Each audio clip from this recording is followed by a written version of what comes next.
Salam, salam, outsider. Le débrief commence maintenant. Arsenal fait match nul aujourd'hui 0-0 face à Nottingham Forest et de son côté, Manchester United gagne 2-0 face à Manchester City. Mon problème, il est simple à ce moment-ci. Là, je suis à Rabat. Demain, le Sénégal va jouer sa finale de Coupe d'Afrique. Je ne sais même pas où est-ce que je dois regarder parce que j'ai pas ma caméra. Tu vois, je suis en train de me débrouiller avec des systèmes D.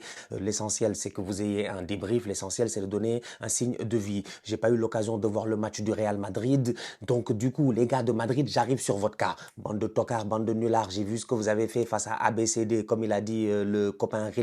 Vous n'êtes pas géré, mais en plus de ça, vous avez changé de coach. Donc, ce week-end, il n'y aura pas de débrief la Liga parce qu'il y a Coupe d'Afrique, parce que je suis en déplacement, parce que je ne suis pas à la maison. C'est que ça aussi de temps en temps. Il y en a, ils doivent comprendre. Moi, je me fais attaquer sur les réseaux. Ouais, Stan, tu ne nous as pas débriefé parce que tu ne nous aimes pas. Je ne sais pas parce que je vous aime pas, c'est parce que je ne vous vois pas. Je suis capable de te voir avant de te débriefer, franchement.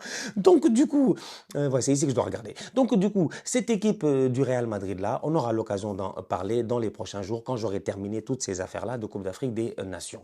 Comment ça s'appelle? Le Barça aussi, j'aurai l'opportunité d'en parler. Par contre, j'ai vu le but de Ousmane Dembélé. Pop, pop, pop, pop, pop. On est début janvier, il a recommencé comme la saison passée. Qui sait? Peut-être qu'il est en route pour son deuxième ballon d'or. En tout cas, il y a pas mal de choses dont j'ai envie de parler, mais j'ai décidé là de me concentrer parce qu'étant donné que je suis en voyage, étant donné que je ne suis pas chez moi, étant donné que voilà, je suis à l'étranger, c'est pas facile pour moi parce que quand je suis chez moi, je suis confortable. J'ai absolument tout ce qu'il me faut. Je suis tranquille, je suis posé, je peux débriefer tout ce que vous voulez.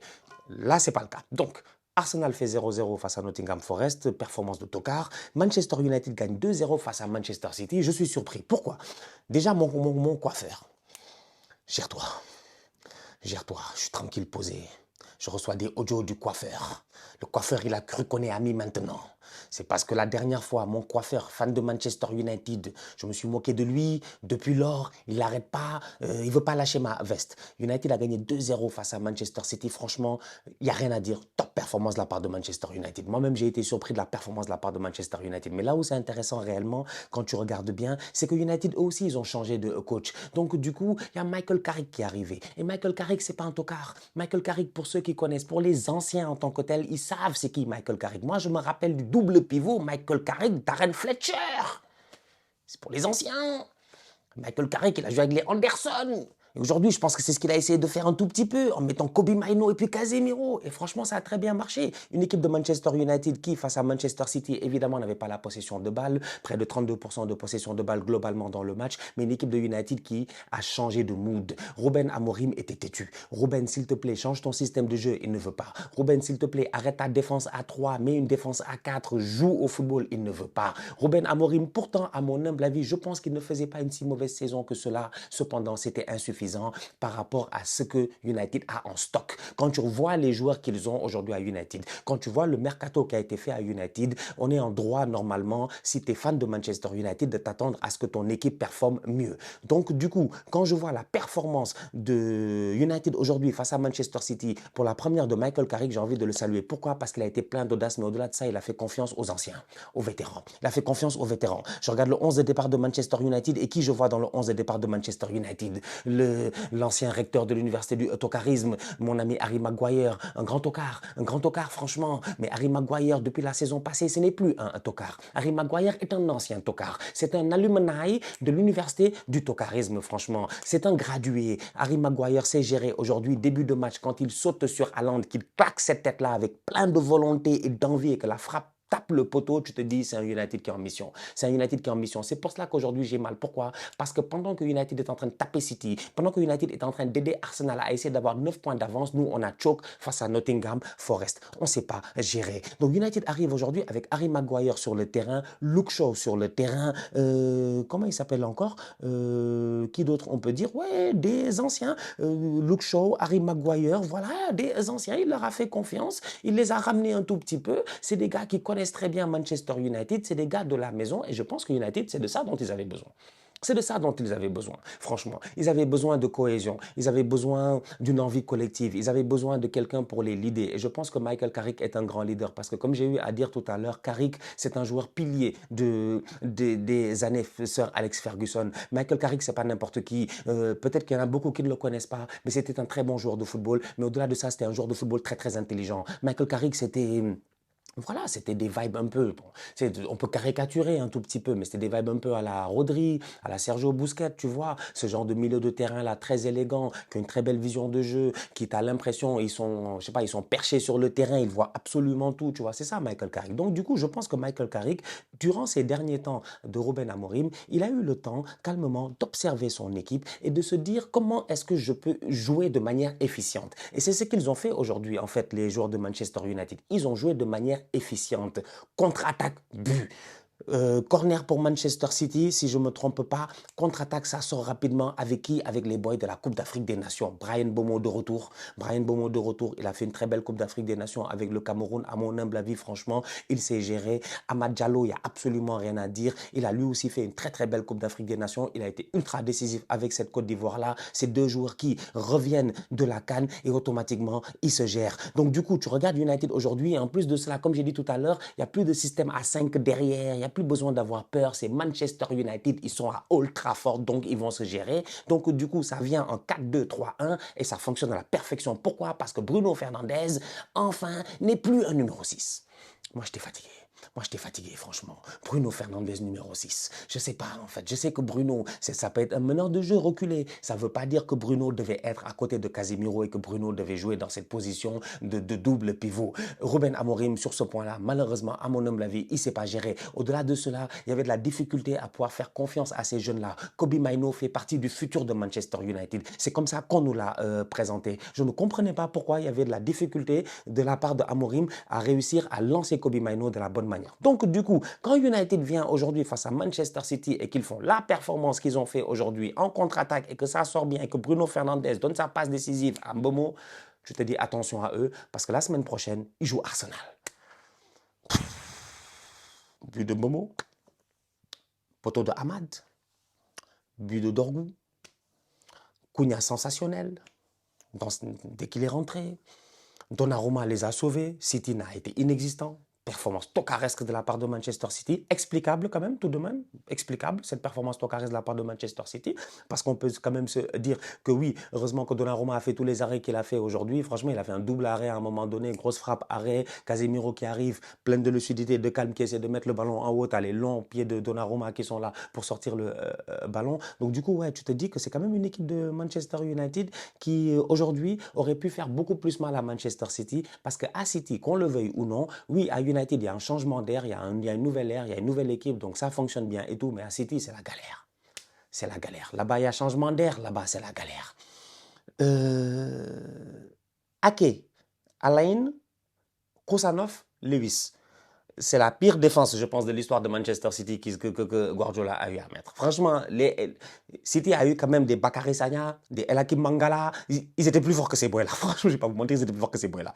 Ça, c'était une défense de tocard. Une défense très compliquée. C'est normal, ils ont des blessés. Ils ont énormément de blessés à Manchester City. Je ne peux même pas comprendre comment ils ont autant de blessés à Manchester City, en fait. Nico Gonzalez était blessé. John Stones est blessé jusqu'à la fin du mois, donc peut-être encore une dizaine de jours. Guardiola est blessé jusqu'au mois de mai. C'est presque une saison terminée pour Guardiola. Ruben Dias est blessé jusqu'à la fin du mois de février, apparemment. C'est trop, franchement. Kovacic est blessé lui aussi.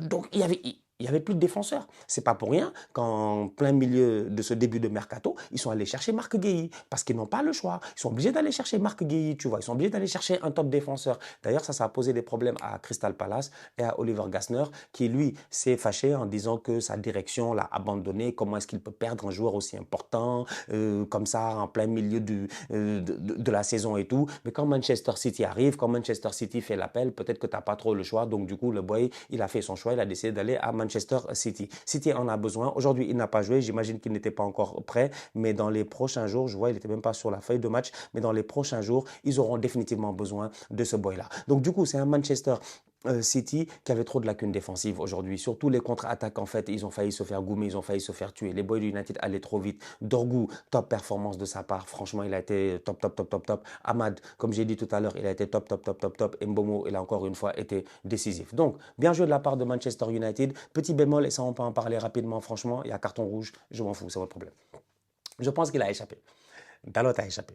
10e minute, il y a peut-être carton rouge, je pense. On est à la 10e minute, il y a peut-être carton rouge sur Diego Dalot. Cependant, je pense qu'il est sauvé parce que à la VAR, quand tu regardes le ralenti, on estime qu'il touche le ballon. Mais il touche le ballon comment? Il touche le ballon après, c'est médecin après la mort, ça. C'est-à-dire que, comment il s'appelle le frérot Jérémy Doku? Il est déjà venu, il a déjà fait son crochet. Le ballon, il est là. Le pied de Dalot est beaucoup trop haut. Franchement, il est beaucoup trop haut, beaucoup trop dangereux. Il le touche littéralement, genre au-dessus, je pense, hein, presque en dessous du genou. C'est un geste dangereux, c'est un geste qui est répréhensible. Il a eu de la chance, il a pris un carton jaune. Peut-être qu'à ce moment-là, l'arbitre s'est dit, bon voilà, sur la continuation du geste, il touche d'abord le ballon. Et je pense qu'il touche d'abord le ballon avant de toucher le joueur.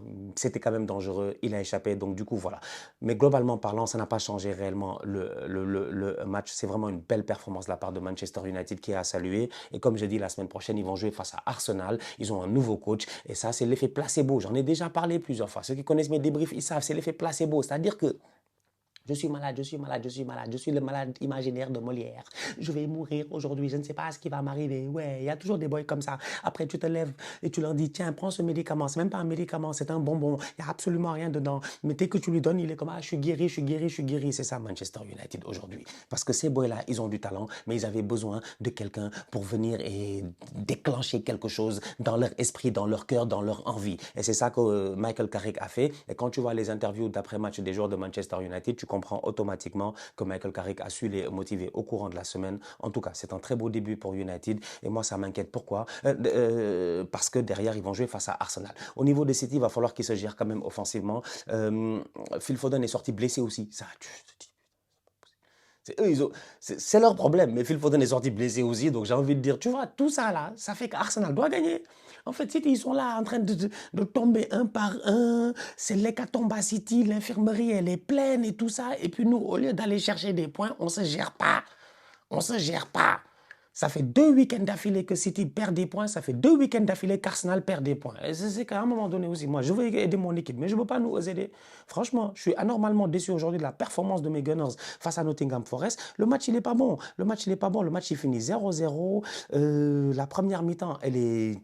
Je ne sais pas comment l'expliquer en fait. Zéro tir cadré de la part d'Arsenal en première mi-temps, zéro tir cadré de la part de Nottingham en première mi-temps. Que Nottingham ait zéro tir cadré, c'est normal. C'est Nottingham, c'est une équipe de Sean Dyche. Ils jouent le maintien. Ils sont en train de se battre pour éviter que les Leeds, les je ne sais pas quoi là, les gars qui sont en bas du classement, que moi je ne vois pas, parce que moi ça ne m'intéresse pas. Que ces équipes-là ne prennent pas le dessus sur eux. Donc quand tu regardes au niveau de Nottingham, 0-0, c'est un excellent score. Mais quand tu regardes au niveau d'Arsenal, je suis désolé. La dernière fois, on fait 0-0 face à Liverpool. On peut dire que c'était comprenable parce qu'on venait de sortir d'une période défaite. On avait enchaîné 3 matchs d'affilée ou 4 matchs d'affilée. Donc, du coup, au bout, tu es un peu au bout du rouleau, tu es fatigué et tout cela et tout.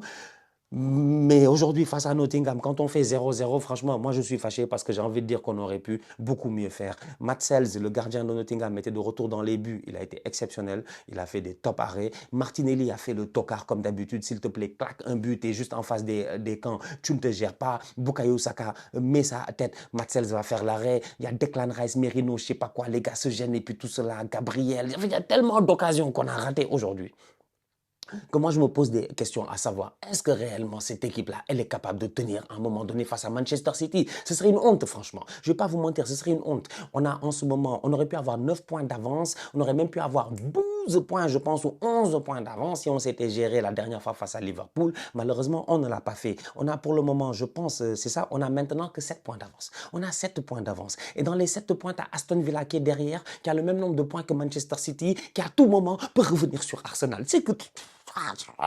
Unai Emery.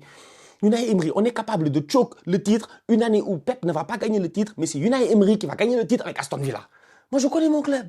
Donc, s'il vous plaît, par pitié, s'il vous plaît. S'il vous plaît, je vous demande, s'il vous plaît, faites des efforts. S'il vous plaît, aidez-nous. S'il vous plaît, aidez-nous à ne pas sortir dans la rue et avoir honte. Par pitié, Arsenal. Par pitié, Arsenal. Donc, quand je vois la performance aujourd'hui de mes Gunners, je suis déçu. Anormalement déçu. Gyökeres, il est sur le terrain. Je me pose des questions, en fait. Lui, il est nul face au gros, il est nul face au petit. Lui, c'est quand on dit Coupe d'Angleterre et c'est là où il se gère. La dernière fois face à Chelsea, j'ai pas vu le match. Qu'est-ce qu'il était, je pense qu'il a été élu homme du match, il s'est géré, machin et tout. Je m'en fous. Je m'en fous, franchement. J'ai besoin que Gyökeres claque des buts. J'ai pas besoin que Gyökeres me fasse des matchs aussi pourris qu'il a eu à faire aujourd'hui, quoi. Genre, 57 minutes jouées.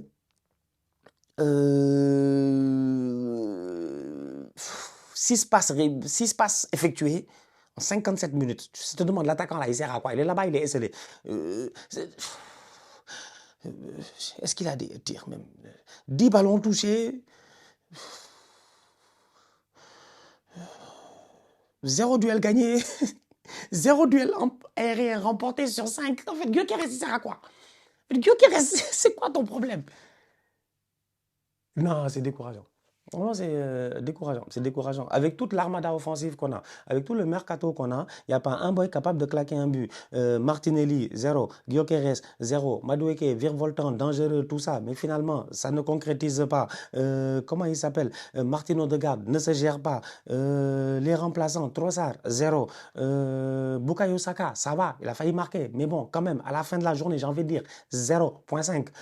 Eze, je ne sais pas ce qui se passe avec lui, sincèrement. Eze, depuis le triplé face à Tottenham, ou je ne sais plus quoi, là, il a complètement disparu de la circulation. Lui aussi, c'est compliqué. Donc oui, je suis déçu de la part d'Arsenal, parce que oui, Arsenal aurait dû gagner aujourd'hui face à Nottingham. Nottingham est dans une situation compliquée. Certes, c'est une équipe qui défend très bien, avec un coach qui a une mentalité défensive, mais nous, on joue le titre. Eux, ils jouent le maintien.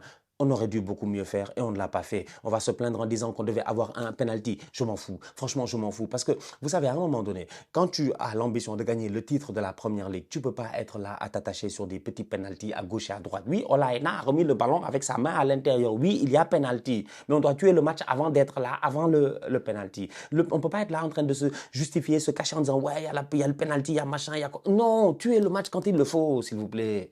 2 de expected goals, on en a mis 0. C'est pas sérieux. C'est pas sérieux. Donc voilà. Donc voilà. Moi, je suis vraiment déçu de la part d'Arsenal aujourd'hui. Je sais pas quoi vous dire en fait. Je sais pas quoi vous dire.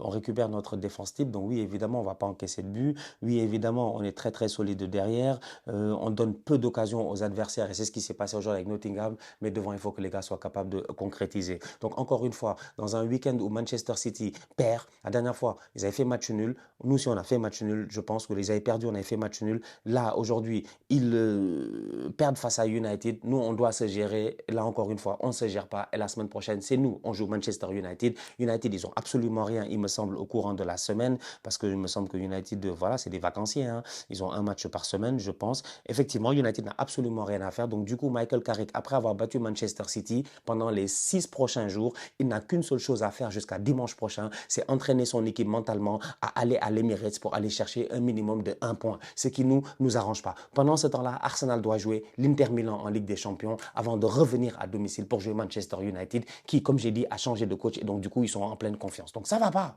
Ça va pas. Ça va pas. Ça, c'est mon avis à moi. Vous êtes d'accord, vous n'êtes pas d'accord, je m'en fous, mais c'est mon avis à moi. Moi, je trouve que ça va pas. Je reste optimiste, je reste confiant, c'est mon club, j'y crois. Mais pour la course au titre, ça va pas. Voilà. La famille, on se capte très bientôt pour une nouvelle vidéo. D'ici là, continuez à liker, on continue à partager, on s'abonne, on s'abonne, on s'abonne. On est ensemble, on reste en santé. La santé, c'est toujours le plus important.